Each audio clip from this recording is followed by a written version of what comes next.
This video is made possible by the Great Courses Plus, an on-demand video learning service. Learn at your own pace with no tests, no schedules. Check out a free trial from the Great Courses Plus through the link in the description below. More on them in a bit.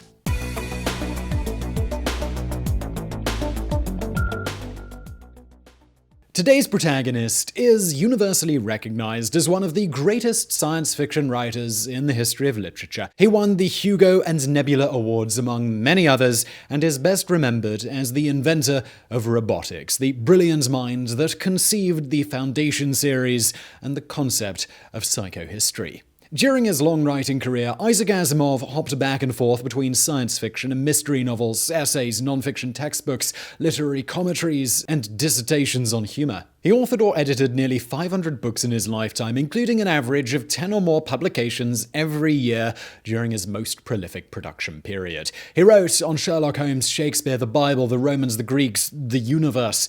He almost wrote a musical with a Beatle. If you wanted to fill an entire day of your life, you could read all of just the titles of his books. But as entertaining as a table of contents video would be, I'm gonna resist the temptation to recite dozens of book names and do my best to instead give you a quick introduction to Dr. Asimov's life, the main concepts behind his work, and the secrets that underpin his writing techniques.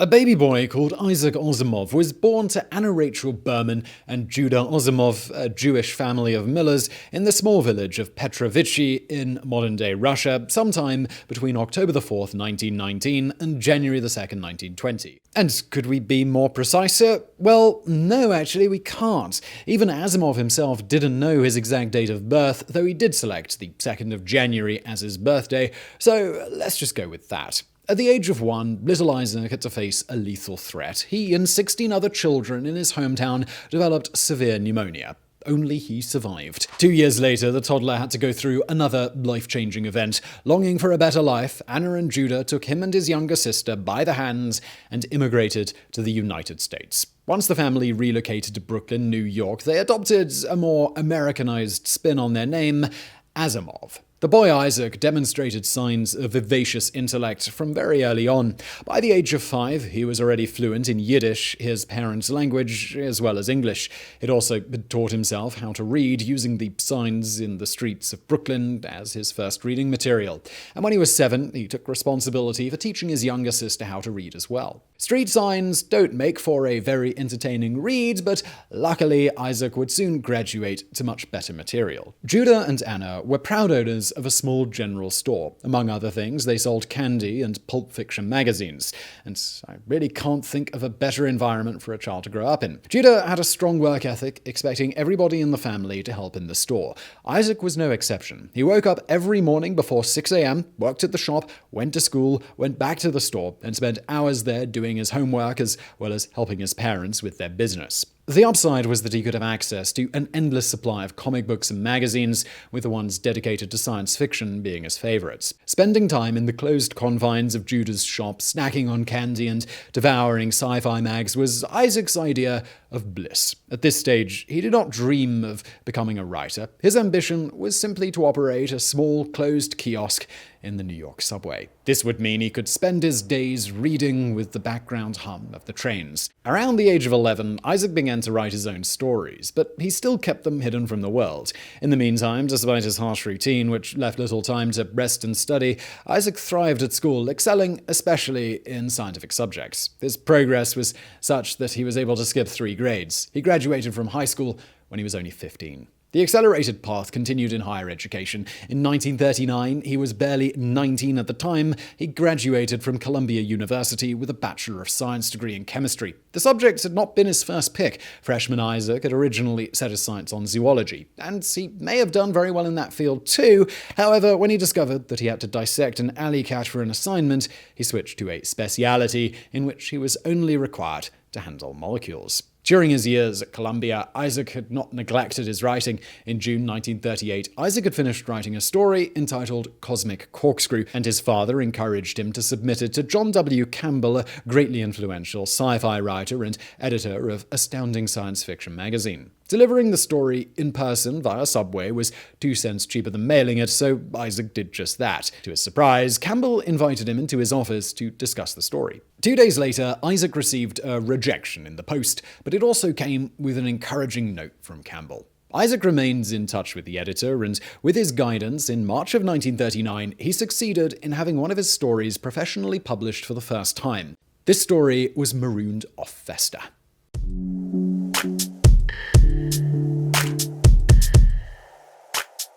In March of 1941, John W. Campbell asked Asimov an intriguing question. What would happen if the inhabitants of a planet saw the stars only once every 1,000 years? Isaac used this idea as the basic plot for the short story Nightfall. He didn't know it yet, but this was his first step to a legendary literary status. In 1968, the Science Fiction Writers of America voted Nightfall as the best science fiction story of the pre-1965 era. No small feat for a 21-year-old. So, what exactly is so special about Nightfall? To summarize the general plot, the story is about a planet, Lagash, bathed in the perpetual sunlight of 6 stars. For the first time in 1,000 years, an eclipse is predicted to darken the skies. So, how will the population react? Will they go insane? Will they burn down their whole civilization? Well, the impending event creates raising tensions between 2 groups of characters, scientists and cultists. It's clear that Asimov sides with the former, who propose rational solutions, while the superstitious cultists foretell of heavenly fire that will rain down on Lagash.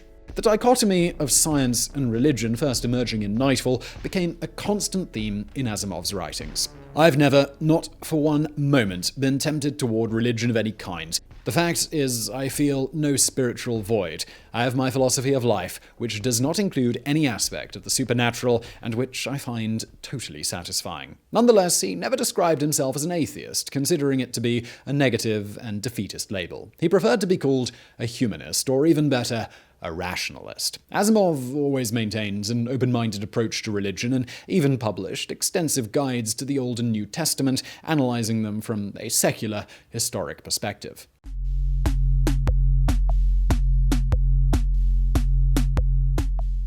By 1942, Isaac Asimov had been drafted into the armed forces, serving as a chemist at the Naval Air Experimental Station in Philadelphia. The experience did not hinder his creativity, nor his compulsive writing. That year, he completed and published another seminal short story, Runarounds, which would revolutionize the use of robots as characters in literature. The concept of artificial beings can be traced back to early 19th century masterpieces such as Mary Shelley's Frankenstein or E.T.A. Hoffman's The Sandman. Maybe even earlier, Homer's Iliad mentions that the god Hephaestus was being served by maidens created out of gold. The word robot itself was first used by Czech playwright Karel Čapek in his Rossum's Universal Robots. Asimov, however, was the first to introduce the term robotics. In Runarounds and subsequent works, sentient robots endowed with positronic brains are regulated by the 3 laws of robotics. Number 1. A robot may not injure a human being, or through inaction, allow a human being to come to harm. 2. A robot must obey the orders given it by human beings, except where such orders would conflict with the first law. 3. A robot must protect its own existence as long as such protection does not conflict with the first or second laws. A 4th, or more precisely a 0th law, was later adopted by Asimov.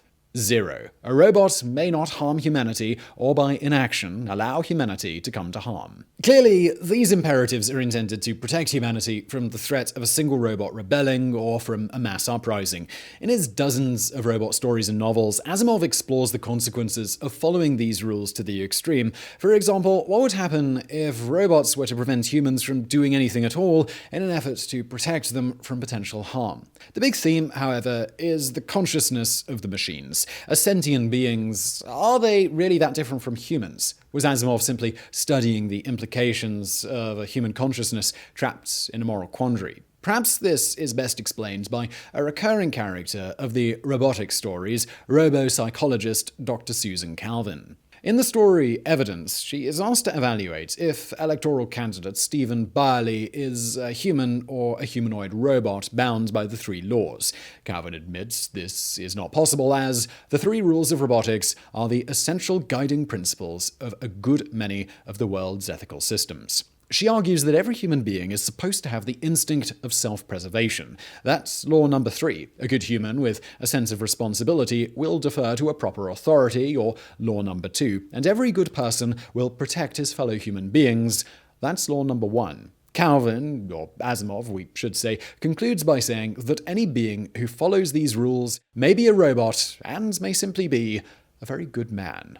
Now, just before we get into the rest of today's video, I do want to take a moment to tell you about today's sponsor, The Great Courses Plus. Now, you can learn from the world's best professors on The Great Courses Plus, and if you're enjoying this particular video, I really think you'll enjoy their course called Science Fiction as Philosophy.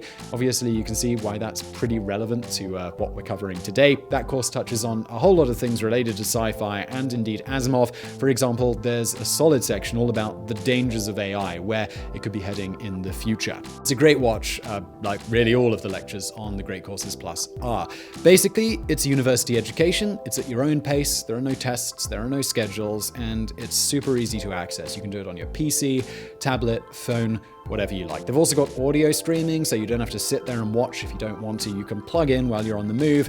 I commute to work, so often I'll just give that a listen. Super easy to use in their app. There's also thousands of lectures to choose from, so if that science or philosophy one doesn't appeal to you, you're gonna find something. So it's great stuff. You can try it for free. There's a link below, or just go to thegreatcoursesplus.com/biographics. That helps support what we're doing here. And let's get back to the show.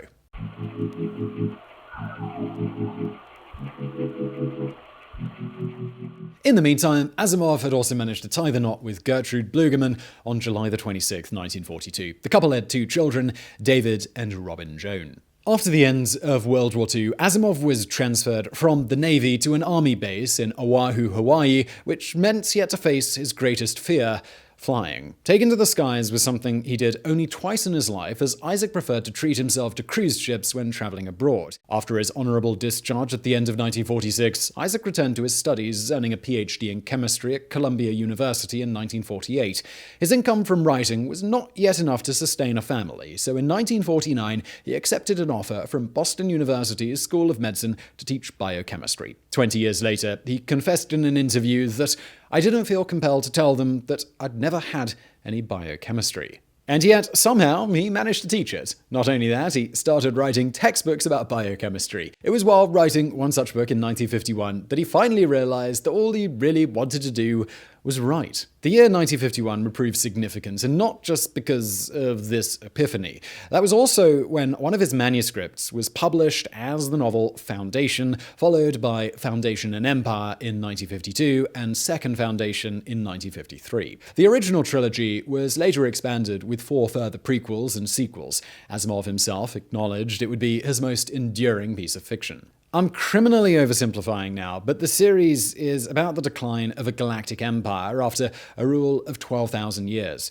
Mathematician Hari Seldon has created a new science called Psychohistory, the use of mathematical modeling to analyze the aggregate behavioral data of an enormous number of people. This can help deduce the patterns of behavior of the masses. Essentially, Seldon is able to predict the empire's future, one marked by a dark age of ignorance and warfare that will last 30,000 years. To protect mankind's knowledge, Seldon gathers the best minds of the Empire to a remote planet, a sanctuary which he calls the Foundation. Over the course of centuries, the Foundation will expand, rivaling the decaying Empire, according to a master plan set in motion by Seldon. The series is incredibly complex, spanning thousands of years and dealing with ambitious themes such as the preservation of knowledge, the immortality of mankind via the propagation of ideas, and the manipulation of the masses through religion. In 1966, the Foundation series won a special Hugo Award for Best All-Time Series in Fantasy and Science Fiction, snatching the prize from none other than The Lord of the Rings by J.R.R. Tolkien.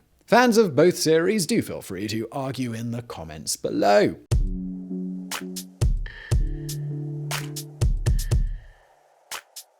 So far, I've barely mentioned a fraction of Isaac Asimov's body of work. The man was renowned for being incredibly prolific, and he improved with age. Here are some fun stats compiled by the New York Times. Asimov wrote his first 100 books over the 20-year period spanning from the publication of his first short story until October 1959. His second batch of 100 books took him about 9.5 years. He had doubled his rate, and he kept accelerating. His third run of 100 books took him only 69 months. or less than 6 years. So one may wonder, did he ever suffer from writer's block? Or what was his secret? While it's a pity that Asimov never published a book about writing, we can glean the secret of his success from a series of interviews and articles that he released. It boils down to a mixture of genetics and good habits. Asimov remarked that, "I have been fortunate to be born with a restless and efficient brain, with a capacity for clear thought and an ability to put that thought into words. None of this is to my credit. I am the beneficiary of a lucky break in the genetic sweepstakes." As per the good habits, Asimov woke up every morning at 6 a.m., sat down to the typewriter by 7:30, and worked without stopping until 10 p.m. He never wrote more than 2 drafts of a piece of work. This was a self-imposed restriction to avoid lingering for too long on a piece that he enjoyed particularly. But those who dabble in writing know very well that the toughest bit can be just to start writing. Asimov never had such a problem. When asked if he had some form of concentration ritual to prepare him for his writing, he replied, "Before I can possibly begin writing, it is always necessary for me to turn on my electric typewriter and to get close enough to it so that my fingers can reach the keys." And once he started, he just kept on going. Although he never really stumbled on a creative block, Asimov admitted to getting bored with the work at hand. In that case, his advice was simple: keep a number of open projects at hand and immediately start writing about something else. Regarding style, the author's advice was to keep things simple. "I make no effort to write poetically or in a high literary style. I try only to write clearly. I never read Hemingway or Fitzgerald or Joyce or Kafka. To this day, I am a stranger to 20th century fiction and poetry, and I have no doubt that it shows in my writing." Despite avoiding the giants of 20th century literature, Isaac Asimov was a voracious reader and learner, encouraging would-be writers to never stop accumulating knowledge, especially beyond a traditional school curriculum. So, over the 1950s and 1960s, Asimov was cranking through his first 100 books, and his career was soaring. But of course, this left little to no time to his family. By his own admission, he dedicated little attention to his children, and while he later recovered his relationship with his youngest daughter Robin, his rapport with his eldest son David was always strained. David grew up to become a troubled and isolated individual. He achieved some notoriety in 1998 after being arrested on charges of possession of child pornography. But back to Asimov in the 1950s. His marriage to Gertrude was deteriorating. In his memoirs, Asimov did not pinpoint a specific reason for their drifting apart. He blamed in part his wife's smoking habit and even her rheumatoid arthritis. But in the end, he had to admit that it was the slow and natural process by which annoyances multiply and frictions come slowly to seem irreconcilable.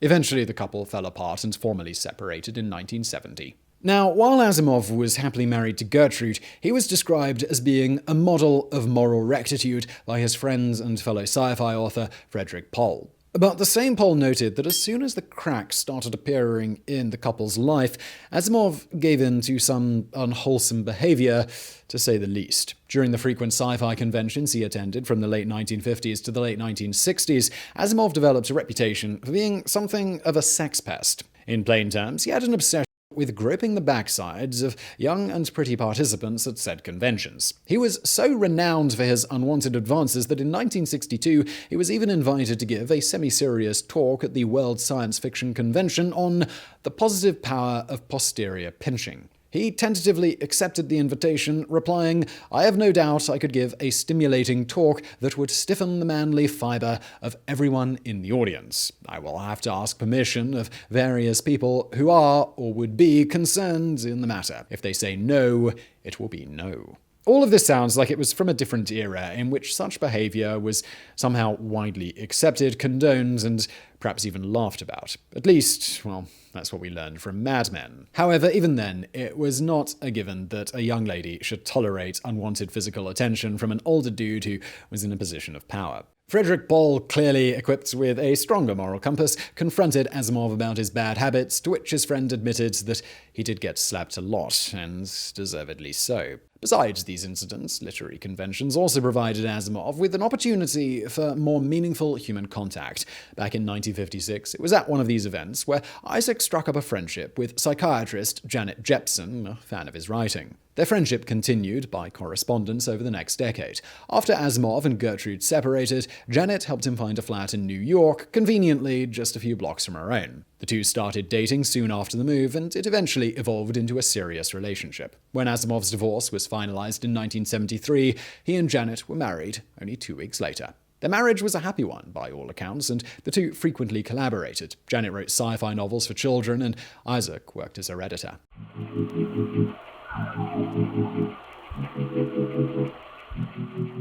Most of Asimov's work during the 1960s and early 1970s was dedicated to non-fiction writing, including school textbooks, essays on Shakespeare, ancient Romans, ancient Greeks, and the Bible. Due to his status as an author and scientist, he was frequently consulted about his vision for the future of humanity. In 1964, he published an article in the New York Times titled "Visit to the World's Fair of 2014, in which he gave some predictions on the next 50 years of human progress. He correctly anticipated the market entry of self-driving cars, video calls, the widespread use of nuclear power, and simple robots that performed household tasks. Asimov also voiced his concerns about overpopulation, estimating the Earth's inhabitants could number as many as 6.5 billion by 2014. It was actually 7.1 billion, so he wasn't far off. Other predictions were a bit more off the mark. For example, his expectation that underwater and underground housing would become the norm, or that transport would happen with hovercraft-like machines. Finally, he prophesied that humanity would begin suffering from the disease of boredom as a consequence of robotics supplanting most of our jobs. Maybe not a reality by 2014, but definitely a consideration for a not-too-distant future. I mean, soon enough you'll probably just be watching Deepfake Simon. From the mid-1970s to the 1980s, Asimov returned to science fiction with a vengeance, writing 4 additional sequels to his magnum opus, The Foundation. In these sequels, Asimov manages to tie the events of The Foundation with those narrated in his Robot series, which, in that continuity, happened thousands of years previously. In this way, he creates an overarching macro plot of celestial magnitude. In 1974, Asimov dipped his toe into a genre completely alien to him: musicals. The initiative came from former Beatle Paul McCartney, who approached Asimov with an idea for a musical movie. A plot devised by Paul was that a band discovered they were being impersonated by a group of extraterrestrials. Asimov expanded it into an idea called 5 and 5 and 1. In this story, parasitic aliens crash on Earth and are searching for hosts to invade. After trying out lizards, cattle, and eagles, they decide to inhabit a group of musicians, the Beatles. McCartney hated this whole new storyline. Moreover, Asimov had ditched the dialogue written by the musician. The two potential co-authors parted way, and the few pages that exist wait to be rediscovered at the Howard Gottlieb Archives of Boston University.